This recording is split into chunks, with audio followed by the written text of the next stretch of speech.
Tidak peduli bagaimana situasi berkembang selanjutnya, pesan yang harus diberikan kepada Dr. Sukiantai tidak sederhana, adalah bahwa di sini tidak ada ketegangan dalam pertempuran, dan Sensi pasti akan menang. Membimbingnya dari kesadaran juga merupakan cara untuk mematahkan kondisi pikiran Sukiantai, membuatnya percaya bahwa itu juga akan menjadi salah satu variabelnya. Xiao Yan telah membuat pengaturan, dan Qiyun harus memimpin alam dewa kuno ke sini sesegera mungkin. Sepanjang jalan, Xiao Yan meninggalkan bekas dan kamu bisa mengikuti Xiao Yan dengan mengikuti tanda tersebut. Setelah Xiao Yan dan Ye Beijing pergi, Qiyun kembali ke alam dewa kuno secepat mungkin dan segera memanggil semua orang kuat di alam dewa kuno. Ratusan bahtera berangkat pada saat yang sama dan berlayar menjauh dari dunia dewa kuno. Ratu telah memberikan instruksi dan semuanya harus diatur oleh Xiao Yan, jadi sekarang saatnya memulai perang secara resmi dengan Taixu. Banyak slip giok muncul di tangan Qiyun, dan semuanya hancur saat ini. Panggil semua kekuatan untuk menindaklanjuti. Ratusan bahtera besar dipenuhi dengan sosok-sosok yang padat. Di antara mereka, 50.000 dewa abadi dari dunia abadi dan iblis kuno juga membentuk tim yang kuat di antara mereka. Tidak hanya itu, di antara bintang-bintang di kehampaan wilayah timur, terdapat juga bahtera yang telah bertransformasi. Struktur bahtera tersebut dapat dikenali secara sekilas, dan terbuat dari dunia dewa kuno.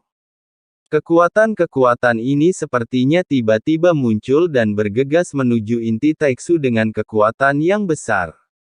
Dan seiring berjalannya waktu, selain bahtera dunia dewa kuno, berbagai jenis bahtera juga bermunculan. Ukurannya berbeda-beda, tapi semuanya secara seragam menuju ke arah ketiadaan. Dewa virtual yang tak terhitung jumlahnya tersusun di inti Taixu. Ada ribuan dewa. Dilihat dari kejauhan, ditambah dengan ukurannya yang besar, mereka terlihat seperti tembok hitam. Kompas di lautan kehampaan hanyalah setetes air di lautan, seperti setitik debu yang tidak berarti. Jadi Anda sangat percaya diri, tapi jangan meremehkan Taixu. Bahkan jika saya tidak mengambil tindakan kali ini, itu akan tetap menjadi pertempuran besar. Kecuali Anda memiliki Sky Stepping Mirror tingkat 6, Anda tidak bisa menjamin itu akan sangat mudah. Xiao Yan dan Sukiantai masih berada di alam dewa kekacauan. Hanya dengan cara ini mereka dapat berbicara tanpa dibatasi oleh ruang. Selain Anda, apakah ada orang kuat dan abadi lainnya dari dewa tingkat kelima? Xiao Yan bertanya, mengenai kekuatan Ye Beijing, dia tidak tahu, dia hanya tahu bahwa itu sangat kuat, tapi bagaimanapun juga, itu adalah kekuatan eksternal, dan itu bukan kekuatan di bawah kendalinya, jadi dia tidak melakukannya, tidak berani mengatakan apapun.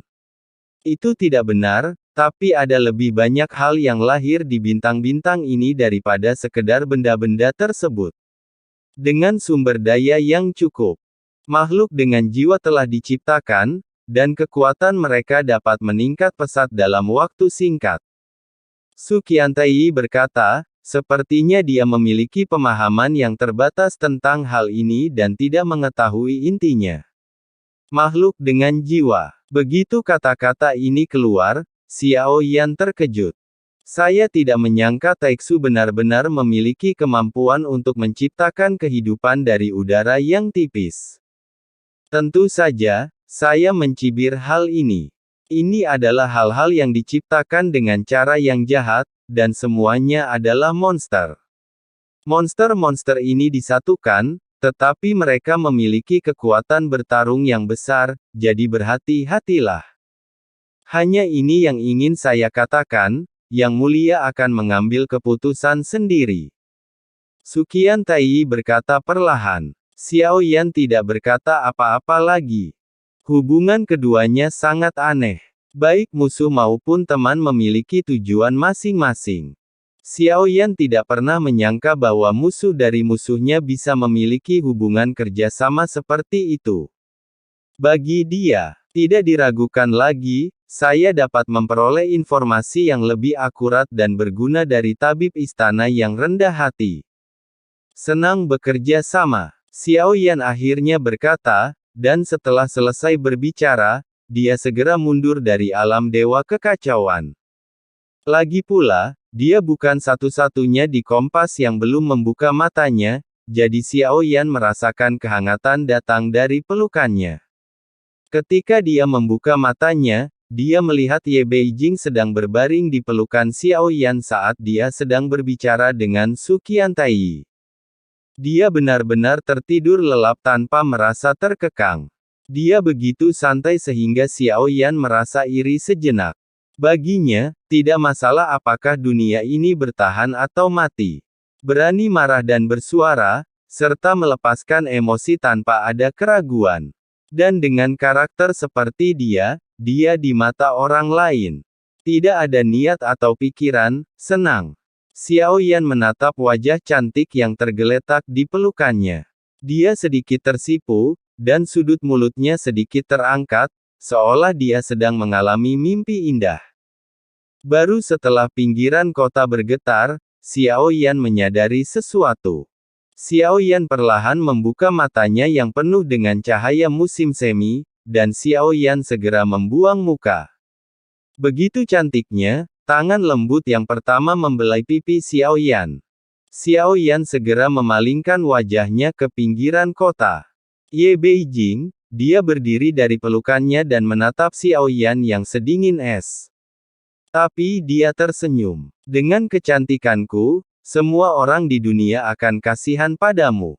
Kamu bisa duduk diam seperti biasa. Meski cinta itu sulit, namun bukan berarti tidak berperasaan. Ye Beijing perlahan membuka mulutnya, dan nafas yang dihembuskannya sepertinya membawa aroma yang lembut, seperti bunga harum yang mengucapkan perintah, yang membuat orang merasa bersemangat bahkan setelah mendengarnya. Kata-kata ini terdengar di telinga Xiao Yan. Meskipun anggun, itu mungkin berarti sulit untuk menangkapmu, tetapi semakin sulit, semakin bersemangat dia. Jika suatu saat aku akan terbakar nafsu, apakah aku akan mati karenanya? Maukah kamu mencurinya? Di Beijing pada malam hari, sepasang mata yang meneguhkan dan cerah menatap Xiao Yan dengan penuh kasih sayang. Di balik tabir, tubuhnya yang indah menjulang, dan kaki putihnya yang panjang bahkan lebih tak terhindarkan.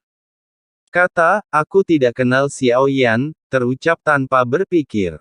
Anda menjalani kehidupan yang baik, kejam dan perhatian terhadap semua makhluk hidup. Mengapa Anda tetap tidak berubah setelah reinkarnasi? Metode kultivasi ganda saya dapat memberi Anda terobosan besar dalam tingkat kekuatan Anda. Anda terobsesi dengan ketekunan. Akan sangat bagus jika Anda dan saya menginginkan kondisi murni seperti itu, jadi mengapa kita tidak bisa melakukannya? Ye Beijing terus menatap Xiao Yan, tidak marah, hanya menatap.